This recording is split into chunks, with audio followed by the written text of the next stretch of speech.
ঈদের কেনাকাটায় জমজমাট রাজধানীর বিপণী বিতানগুলো। ঈদ যত ঘনিয়ে আসছে ততই বাড়ছে ক্রেতার ভিড়। বসুন্ধরা শপিং মল থেকে যুক্ত হচ্ছেন সহকর্মী নামিরা আহমেদ।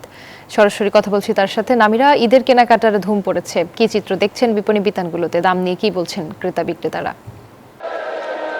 ধন্যবাদ আপনাকে। এই মুহূর্তে আমি আছি রাজধানীর বসুন্ধরা শপিং কমপ্লেক্সে এবং সকাল থেকে এ পর্যন্ত যে বিষয়টি জানা গেছে যে নতুন পোশাকে অবশ্যই পুরো মার্কেটে দেখা যাচ্ছে, তবে ক্রেতারা বলছেন এবার দাম কিছুটা বাড়তি এবং হাতের নাগালের বাহিরেই বলা যায়।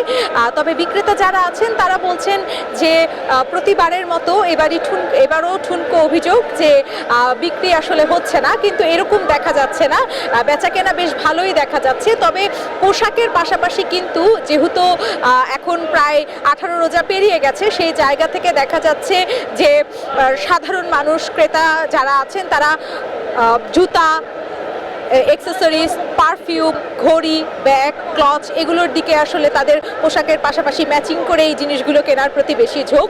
তবে এবার পোশাকে বেশ কিছু ভিন্ন চিত্র দেখা গেছে। ভিন্ন চিত্র বলতে প্রতিবার দেখা যায় যে আমরা ইন্ডিয়ান কালেকশনগুলো বেশি দেখে থাকি, তবে এবার ইন্ডিয়ান কালেকশনের পাশাপাশি কিন্তু বেশ পাকিস্তানি কালেকশন উঠেছে। শুধু মেয়েদের নয়, ছেলেদের ক্ষেত্রেও কিন্তু এই জিনিসটা দেখা গেছে যে সালোয়ার কুর্তা যেটাকে বলে সেটার প্রচলন বেশ বেশি পাওয়া গেছে। এছাড়াও পারফিউম থেকে শুরু করে অন্যান্য যেই জিনিসপত্র আছে সেই জিনিসপত্রের দোকানগুলোতেও কিন্তু বেশ ভিড়। তো এই ছিল রাজধানীর বসুন্ধরা শপিং মল থেকে সর্বশেষ চিত্র ঈদের কেনাবেচা নিয়ে।